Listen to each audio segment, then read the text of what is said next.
So hi everybody, it's Michael Davis again, MCD Reptiles. Anyways, I finally have my new fish tank set up. Yeah, and I have fish in there now too, so we're going to zoom in on here, and the first fish you're going to see in here are my three neon tetras that I have. These little fish are really good to have if you're a beginner and all that stuff. They're really hardy fish. The other ones you see with the stripes that are swimming around in there with them are my zebra danios too. Those are another hardy freshwater fish for beginners. Cool thing about the neon tetras is they only grow to be about an inch long, so this is about 3 inches. And you need to go. And when it comes to fish tanks, you need to go by the 1 inch per gallon rule to make a healthy environment. These little fish will only grow to be about an inch, so I have only 3 inches. So with 3 of them, it was only 3 inches worth of. That's 3 gallons worth of water, going by the 1 inch per gallon rule. The other one is my Julie Cory cats swimming around right there. One of them swimming right there through the grasses. The other one sitting right there on the gravel. They grow about to be 2 inches each, as well as the zebra danios. The zebra danios, which are swimming around over here, are also grow to be about 2 inches a piece. So what I have in there is another 7 inches worth of fish, pretty, in a way. I have enough fish in there that's fully. Well, actually, the zebra danios will grow about to be about an inch as well. So I pretty much have the setup complete in there now. I've officially put 10 gallons worth of fish in my tank. The centerpiece is a half-cut log. Yeah, it's a half-cut piece of log. It's real wood.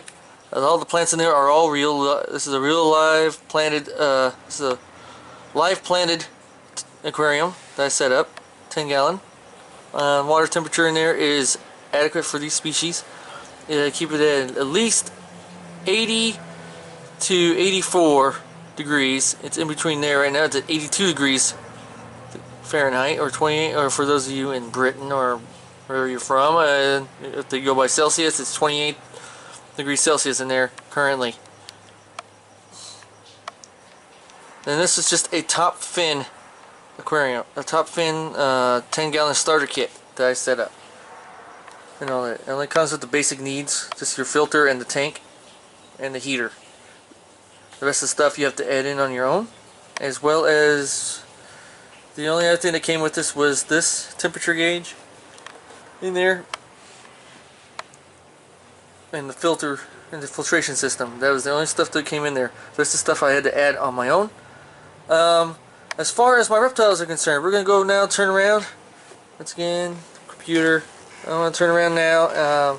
Tiao Wen just had his or her first, not sure if it's a male or a female yet still, but Tiao Wen has had his or her first shed in her new in his or her tank, new tank. I did replace the fish I lost in there, but right here is one of my gouramis. As you can see, they're just doing just grand in these things. I mean, no matter what, they're just doing absolutely beautiful in there. The one thing I did have an issue with, there goes one of my tiger barbs right there. I added an additional three to the school of them in here. So the other 3 I think are either hiding somewhere, or I don't know where they're at, but they're all in there. Anyways, the main issue I had with this, I had an extra layer of substrate due to the fact that I had a little bit of a flooding issue in the bottom layer of substrate. It was getting up, starting to leak. It pretty much is all this down here. All this right down here is pretty much flooded out for some reason. I don't know why. But I made sure that there weren't any more leaks. And so far the water level has maintained now. I know that I had a little bit of a water issue, but I really don't think it's from any water that was down here. I don't think I have any leaks. What happened was I think I had a large water dish in there and he tipped it over. And he somehow splashed a whole bunch of water in there, and it got to the point where enough water leaked out from him jumping in there all the time that it just soaked all the way through down to here. And it started puddling up. I don't know why it did that, but oh well. I fixed the problem, so that's good. So everything's all good in there now. yeah, so Ayasha is doing really well. She's asleep right now, as you can see. She's really cute and asleep right now. Her environment hasn't changed much yet. I will be changing it probably by the end of the month. I hope to get rid of all that extra sand in there. I did remove some of the rocks as they were too congestive. They were really congesting a lot of space up in there for her, so I took care of that problem. As far as her she's actually eating really well, so yeah. Ayasha is really good. For those of you who don't know what type of, who want a lizard, or don't want a snake or anything like that, and they want a good beginner lizard, the two I would recommend would be the Chinese water dragon. Well, no, the Chinese water dragon is a little bit of an intermediate one, but a little bit more challenging than a leopard gecko. A leopard gecko would be the best option for those of you who are want something small and compact that you can fit into like a small room.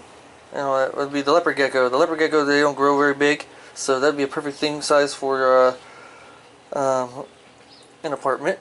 As you can see, the difference with that is with the water dragon. The water dragon needs a little bit more space due to the fact that they're very active and they're a diurnal lizard. They don't move around. They like to move around a lot. So yeah, a leopard gecko would be the best option for if you're just somebody who doesn't want to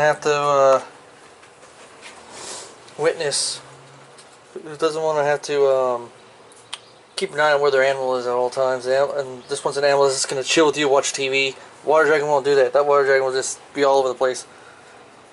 They don't sit still. Let's just say that. Water dragons do not sit still. Leopard geckos will. They'll just chill in your hand, and the more time you spend on them, the more used to they get to you. Eventually, you can get to hand feed them. I'm almost at that point with Ayasha here, where she's starting to take food right out of my hand. But I still feed her with the tongs, just to make her a little more comfortable. Yeah.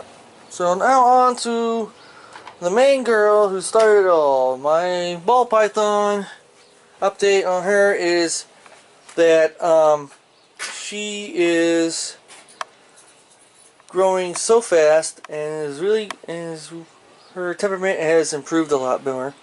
She's not striking at me anymore. She hasn't struck at me since the last time she bit me and all that, because yeah, she was 2 weeks hungry at the time. She bit me, which was my mistake. So like I said, I was dark. I put my hand in there. She thought my hand was a rat or struck at. But when I pulled back really fast, she pulled back real fast. Realized that was not a food item. But I was kind of ticked off at her for doing it. So you guys probably will hate me for this, but I didn't as punishment for it. And I think she got the idea pretty quick that. I didn't feed her for another week after that, just because I was that mad at her and all that, and I shouldn't have been mad at her. But alright, anyways, shut up. Anyways, I also got a new tank. So I got a new 10-gallon tank here that you guys should tell me what you think should go in this 10-gallon tank in the comments down below. Just let me know. I don't know what I want to put in this tank just yet.